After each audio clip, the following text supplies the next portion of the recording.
Chaque année, 13 millions de personnes sont concernées par des troubles psychiques et pourtant on s'intéresse peu, alors quand je dis on, j'imagine que ce sont les pouvoirs publics, à la santé mentale des Français. Des acteurs, médecins, directeurs d'hôpitaux souhaitent faire de la psychiatrie une grande cause nationale. La situation est tendue sur ce terrain puisqu'il y a plusieurs indicateurs qui montrent ces dernières années, par exemple, notamment autour de la mortalité infantile ou de la santé mentale des jeunes, qui montrent que la situation a tendance à se dégrader. Alors Florian Porta-Bonnette est avec nous, il est médecin psychiatre, chef de service au centre hospitalier Charles Perrins de Bordeaux et il a coordonné cet ouvrage monumental qui s'appelle La santé mentale en France, publié aux éditions LEH. C'est préfacé par Boris Cyrulnik avec ce bandeau tonitruant, faire de la psychiatrie une grande cause nationale. Bonjour Florian Porta-Bonnette. Bonjour Louis Dauphren, merci pour votre invitation. C'est moi qui vous remercie d'être des nôtres ce matin. Alors peut-être peut-on déjà délimiter les contours de ce qu'est la psychiatrie, la santé mentale, les troubles psychiques, tout ça c'est synonyme ? Oui, c'est une question intéressante. Alors si vous voulez, psychiatrie et santé mentale sont deux termes qui sont largement utilisés et en fait pas tout à fait synonymes. Quand on parle de psychiatrie, on parle spécifiquement de pathologies psychiatriques et des soins qui sont liés à ces pathologies. Quand on parle de santé mentale, on élargit la question psychiatrique, finalement, à la fois, certes, à la maladie psychiatrique, mais plus largement au bien-être psychique. Donc autant la psychiatrie concerne la maladie, autant la santé mentale, finalement, nous concerne tous. Comment mesure-t-on la santé mentale d'un pays ? Vaste question, là encore, la première façon de mesurer la santé mentale dans un pays, c'est de se baser sur certains indicateurs, notamment concernant les maladies. Force est de constater qu'ils ne sont pas rassurants. Un Français sur 5 est concerné par un trouble psychique en France. Il y a toujours dans notre pays une tentative de suicide toutes les 4 minutes et un suicide abouti toutes les 40 minutes. Et la situation s'est aggravée depuis le Covid. Exactement. On voit clairement, si vous voulez, qu'il y a un avant-Covid et un après-Covid. C'est-à-dire que la crise sanitaire de la Covid-19 a agi comme un catalyseur. Une question qui était finalement assez peu présente dans le débat public avant la crise sanitaire est devenue omniprésente. Il y a un avant et un après-Covid. Peut-on distinguer psychose et névrose, Florian Porta-Bonnette, pardon, excusez-moi. Intéressant de revenir à ces fondamentaux finalement de la clinique psychiatrique. Alors, les termes de névrose et les termes de psychose sont en fait des termes un petit peu anciens qui sont relativement peu utilisés aujourd'hui. C'est moi qui suis ringard. Je n'osais pas vous le dire. Dans les théories classiques, la névrose concerne en fait tout ce qui est du domaine de la dépression et des troubles anxieux, alors que la psychose concerne ce qui est du domaine de la perte de contact avec la réalité. On parle aujourd'hui de schizophrénie ou de troubles psychotiques. C'est ça en fait la différence. Donc c'est plus grave la psychose que la névrose en soi, non ? Alors, pas forcément, il y a des névroses très graves, des dépressions très graves, des troubles anxieux très graves. Donc pas vraiment de questions quantitatives entre ces deux catégories. Quelle est la grille de lecture moderne alors de la psychiatrie ? La psychiatrie est une discipline assez hétérogène, c'est-à-dire qu'il n'y a pas une grille de lecture, il y en a en fait plusieurs. C'est ce qui fait à la fois le charme et à la fois peut-être la difficulté de cette discipline. Le plus consensuel est de séparer les grands troubles psychiatriques entre, j'allais dire, 3 catégories principales. Les troubles de l'humeur, je pense ici à la dépression, extrêmement fréquente, et aux troubles de l'humeur bipolaire, premièrement. Deuxièmement, les troubles anxieux. On peut citer ici l'anxiété sociale ou le TOC, le trouble obsessionnel compulsif. Et puis enfin, les troubles psychotiques avec, en chef de file, la schizophrénie. Voilà, c'est peut-être les 3 grandes catégories. Il y en a plein d'autres. En fait, il y a une autre Bible qui est le DSM-5, qui est un ouvrage de la psychiatrie américaine, contesté et contestable, qui recense en fait plusieurs centaines de troubles. Donc là, je vous en livre une vision synthétique. Quand vous dites, Florian Porta-Bonnette, qu'il faut une grande cause, il faut faire de la psychiatrie une grande cause nationale, qu'est-ce que ça veut dire ? La dernière grande cause, me semble-t-il, c'était Jacques Chirac avec la lutte contre le cancer. Il y avait eu cette grande cause qui avait été aussi, mais ça remonte à quelques années. Qu'est-ce que cela induit en fait ? Quand nous avons commencé à réfléchir à cet ouvrage avec mon co-coordinateur, que je veux ici saluer, Aurélien Vautard, qui est directeur des affaires médicales au centre hospitalier Charles Perrins de Bordeaux, on s'est rapidement dit qu'on partait d'une situation compliquée et que face à une situation compliquée, soit on continuait à la subir pendant le restant de notre carrière, elle est encore longue, soit on faisait quelque chose pour agir et pour changer. Et ce quelque chose pour agir et pour changer, on s'est dit qu'il fallait que ça passe par une mobilisation très large de l'ensemble de la société, de l'ensemble des ministères, de l'ensemble des institutions, au fond une mobilisation nationale, et c'est de là que nous est venue cette implication dans la santé mentale, la psychiatrie, grande cause nationale. Par exemple, pour répondre précisément à votre question, c'est l'idée de la santé mentale dans toutes les politiques. Nous aimerions que toutes les politiques publiques, sans exception, soient évaluées à l'aune de leur impact sanitaire, premièrement, et plus précisément de leur impact sur la santé mentale. C'est déjà fait dans certains pays comme le Canada et plus particulièrement au Québec. Une des propositions parmi tant d'autres. Expliquez-moi justement quelle politique pourrait être évaluée de cette manière. Comment pourrait-on juger de la pertinence de cette politique selon ces critères ?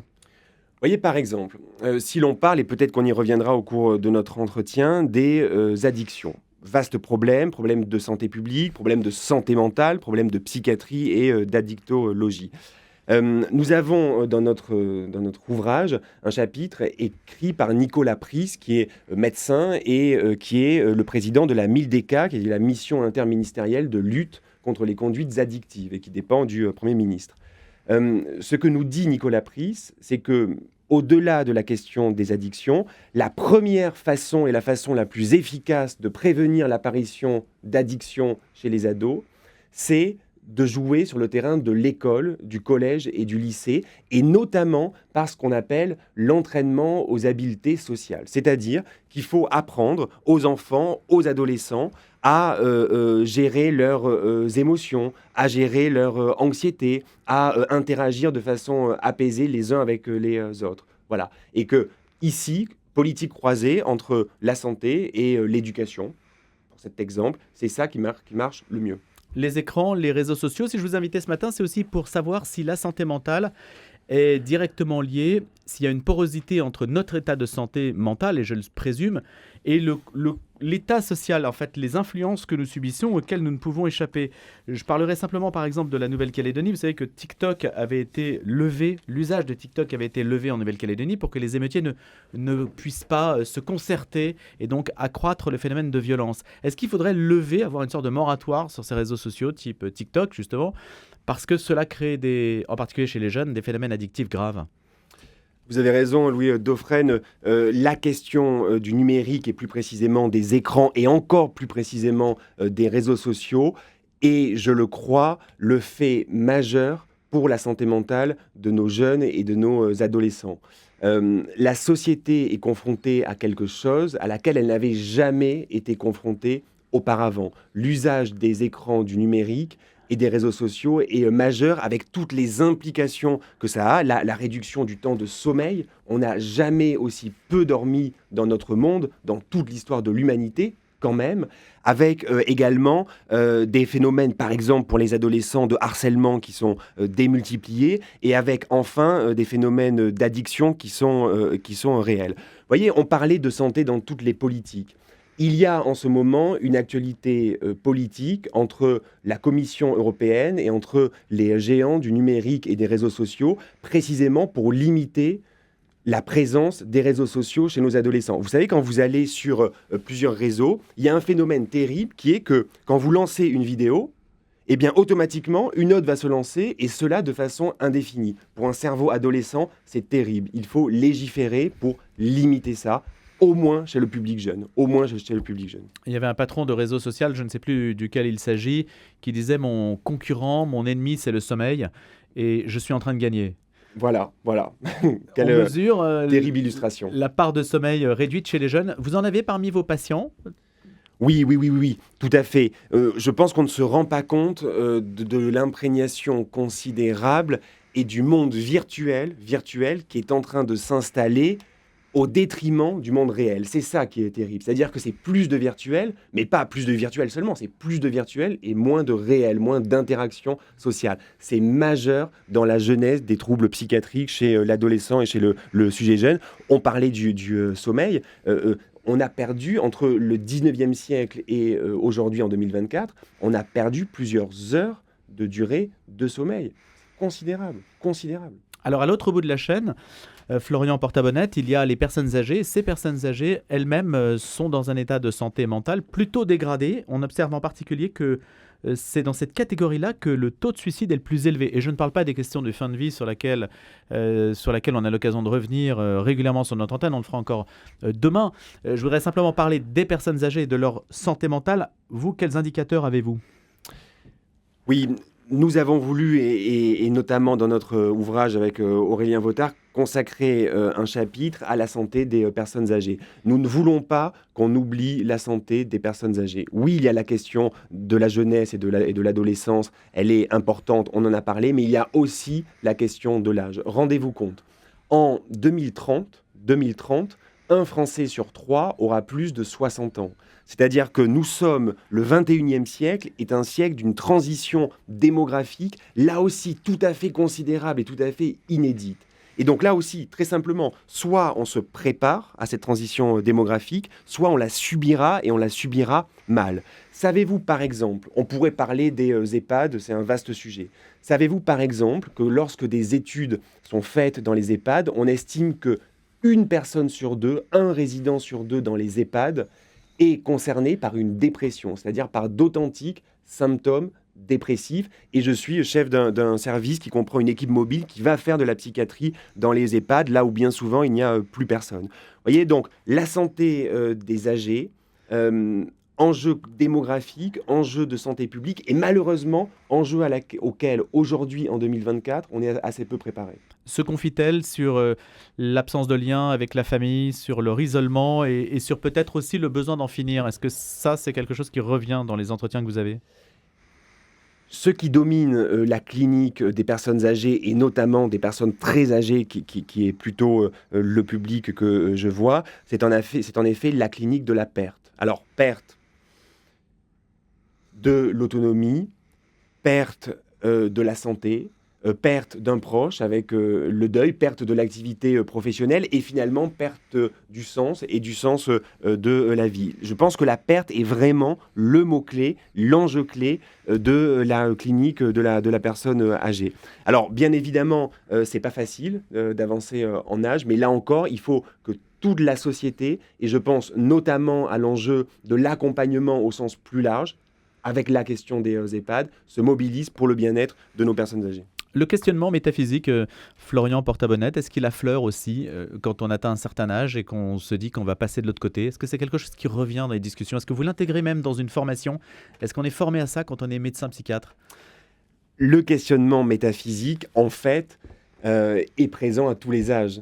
Il est évidemment davantage présent quand on avance en âge, sans doute, mais en fait, il est présent tout le temps. Il est présent tout le temps en pratique et finalement assez absent de nos formations. C'est-à-dire que la question de la spiritualité au sens large, qu'elle soit d'ailleurs religieuse, n'importe quelle religion ou pas, est absente de nos formations.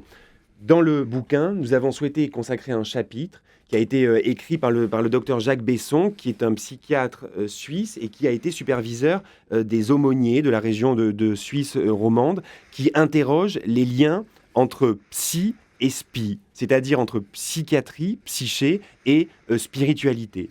Et il nous a écrit un chapitre à la fois étonnant et passionnant, où il nous parle notamment du rôle et des bienfaits de la méditation et de la prière. Je reviendrai sur la méditation. Vous savez que lorsqu'on pratique une activité de méditation, là aussi, quelle qu'en soit la polarisation, on observe un retentissement, y compris dans nos examens, absolument étonnant. Quand on fait un électroencéphalogramme, qui est un examen qui enregistre l'activité électrique des neurones, on voit qu'une activité de méditation va diminuer l'activité cérébrale dans le sens d'une baisse de l'anxiété. Voyez ? C'est ce que montre le moine bouddhiste Mathieu Ricard.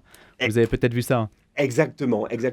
Méditation au sens large, spiritualité au sens large. Oui. Jacques Besson en parle dans les termes suivants. Sur le plan théologique, méditation et prière sont tout à fait différentes. En effet, la méditation est dite unitive, c'est-à-dire qu'elle relie le sujet au monde, lui donnant l'impression de faire partie du tout. La méditation permet d'accéder à un espace sans espace et hors du temps, une sorte de verticalisation de l'instant. La prière, quant à elle, est d'un autre registre, le registre dialogique et relationnel. La prière mobilise des zones corticales responsables des relations interpersonnelle, la relation s'inscrit non pas dans une ligne unitive comme la méditation, mais dans une ligne dialogique. C'est-à-dire que la prière est fondamentalement dans la relation, alors que la méditation peut se retrancher de la relation. C'est ça que ça veut dire, selon Jacques Besson. Oui, tout à fait. C'est ce que Jacques Besson nous explique dans son chapitre. Et si vous voulez, il y a quand même quelque chose de surprenant et d'intéressant qui nous dit, c'est que lorsqu'on se livre à une activité de prière, ce que Jacques Besson sous-entend, c'est que les zones cérébrales qui sont activées sont les mêmes que celles qui sont activées quand vous et moi parlons. C'est-à-dire que ce sont les zones de la relation interpersonnelle qui sont activées, ce qui conforte son idée, finalement, de prière, dialogue. Vous voyez, c'est ça qui développe. Et plus largement, et c'est important, de lien entre spiritualité et science et neurosciences. Et c'est finalement ça dont il parle, Jacques Besson. Et ça, il y a encore beaucoup, j'imagine. Il y a un univers entier à découvrir. On parlera bientôt aussi des expériences de mort imminente, de ces questions-là qui montrent que nos sens ne se résument peut-être pas au fait de voir ou de percevoir et qu'à l'extérieur de la conscience, on peut continuer à exister, ce qui est quand même très surprenant. Mais c'est un autre sujet, Florian Porta-Bonnette, mais qui montre qu'il y a des perspectives incroyables à découvrir. Je voulais en venir, il nous reste quelques minutes, je voulais en venir, Florian Porta-Bonnette, aux questions d'identité. On s'aperçoit qu'aujourd'hui, dans notre société, le questionnement identitaire prend des proportions peut-être, je ne sais pas, disproportionnées, ou alors c'est le prisme médiatique qui fait ça. Alors je ferai allusion simplement à l'actualité immédiate avec le Sénat qui a démarré hier l'examen d'un texte qui vise à encadrer les transitions de genre avant 18 ans. C'est une initiative des Républicains, de la sénatrice LR Jacqueline Eustache-Brinio, et qui vise en particulier à avoir un contrôle strict des prescriptions de bloqueurs de puberté, ces molécules qui permettent de suspendre le développement des caractères sexuels secondaires. Qu'est-ce que vous dites sur un sujet comme celui-ci ? Bien évidemment, la question de la transidentité et des transitions de genre que vous évoquez, avec une actualité législative au Sénat que vous avez mentionnée, est une question complexe et polymorphe. Ce que je peux vous dire, moi, c'est que dans la clinique psychiatrique, c'est-à-dire que dans la pratique psychiatrique courante, cette question-là, elle était résiduelle, c'est-à-dire extrêmement minoritaire et rare il y a une dizaine d'années. Ce qu'on appelle la dysphorie de genre. Exactement, ce que le DSM-5 notamment appelle la dysphorie de genre, vous avez raison. Et d'une place finalement marginale, elle est devenue très prégnante dans la clinique, et notamment dans la clinique adolescente et du jeune adulte, aujourd'hui, en 2024.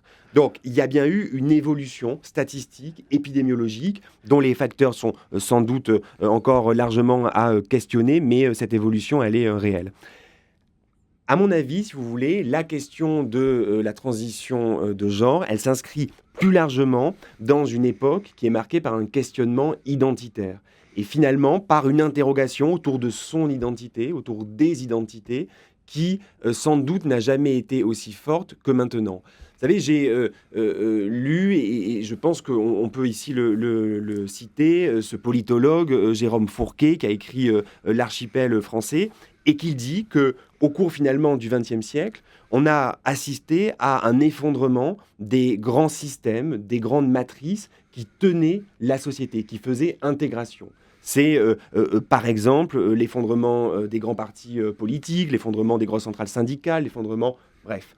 Et si vous voulez, Jérôme Fourquet dit que cet effondrement finalement des grands systèmes culturels a laissé place à une sorte d'individualisation sans guide, individualisation sans modèle, sans référence, qui est source profondément de questionnements identitaires. Dans son chapitre, et je reviens sur notre discussion de tout à l'heure, Jacques Besson convoque un psychanalyste, un dénommé Frankl. Viktor Frankl, c'est passionnant. Exactement. Il parle d'une notion géniale qui est la notion de névrose de civilisation. Alors Freud lui-même avait parlé du malaise dans la civilisation, et donc Frankl, dans une publication beaucoup plus récente, parle de la névrose de civilisation. Il fait le constat d'un vide existentiel qui est marqué par de la dépression, de l'addiction et des agressions. Je pense que ça fait écho avec notre société. Vous voyez, c'est une des agressions, c'est-à-dire on agresse parce qu'on est dans un état de mal-être profond. Exactement. Et on agresse parce qu'au fond, les grands systèmes, les grandes matrices, les grandes valeurs qui sous-tendent un individu se sont en quelque sorte affaissés. Vous savez, c'est le roman de Houellebecq, Sérotonine. Voilà, cet effondrement de tout, dépression, addiction, il en parle et on peut rajouter agression chez Frankl. La psychiatrie qui doit devenir une grande cause nationale, comment, selon donc ces auteurs, il y en a 114 dans cet ouvrage très important, Florian Porta-Bonnette, comment vous adaptez-vous à ces mutations considérables de la société en fait? Est-ce que la psychiatrie dans sa formation intègre ces éléments? J'imagine que oui, mais comment faites-vous sur ces questions identitaires pour prendre le train en marche, sachant que les choses vont très vite? La psychiatrie, en effet, fait l'objet à la fois d'une formation initiale qui évolue et en même temps d'une formation continue tout au long de la vie qui nous permet à nous, professionnels de santé, de nous former de ces grands enjeux. Mais permettez-moi quand même de revenir à ce sujet sur une autre de nos propositions.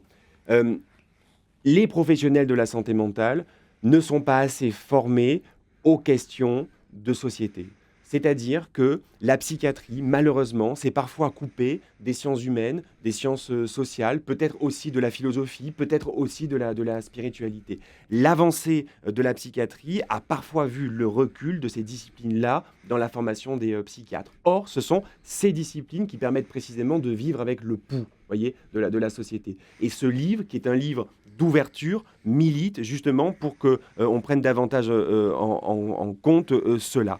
Cet esprit d'ouverture, c'est celui que nous avons voulu, avec Aurélien Vautard et notre comité éditorial, impulser au sein de notre hôpital. Et je veux aussi ici saluer son directeur, Thierry Bier, et son président de CME, Sébastien Gare, qui nous ont permis cette pépinière de connaissances, de savoir pour parler de ces sujets. Il y a une mobilisation tout à fait considérable qui se retrouve dans cet ouvrage. Je rappelle, 114 acteurs se sont mobilisés. Florian Porta-Bonnette, pourquoi avez-vous choisi ce métier? C'est une vocation? C'est une très bonne question. Alors, un célèbre et un ancien psychiatre disait « on fait médecine pour faire plaisir à ses parents, on fait psychiatrie parce qu'on ne peut pas toujours faire plaisir à ses parents ». Je n'irai pas dans cette analyse quasi psychanalytique. Ce qu'offre la psychiatrie, fondamentalement, c'est un art de confluence, si vous voulez. Et c'est ça, moi, qui m'a intéressé. C'est-à-dire que oui, c'est une discipline scientifique. Celui qui veut s'éclater dans les neurosciences, il le peut, dans le cerveau et les 100 milliards de neurones, 100 milliards que nous avons, il le peut. Mais celui qui veut faire de la socio, qui veut faire de la philosophie, qui veut s'intéresser à la spiritualité, qui veut s'intéresser à la psychologie au sens large, il le peut aussi. C'est ça qui est fascinant, je trouve. Donc c'est loin d'être une discipline en fait cloisonnée comme on pourrait l'imaginer, à l'image de l'univers clos de Vol au-dessus d'un nid de coucou, par exemple, du film de Miloš Forman, qui sert peut-être de référence culturelle. Et c'est au contraire une sorte de plateforme qui est en contact avec la société, évidemment. Merci Florian Porta-Bonnette pour ces éléments de compréhension et de la psychiatrie. Et puis bien sûr, tout ce que nous avez fait partager, c'est à retrouver dans La santé mentale en France. C'est aux éditions LEH. C'est vous qui avez coordonné cet ouvrage, qui est préfacé par Boris Cyrulnik. Merci, voilà, j'y suis arrivé. Merci.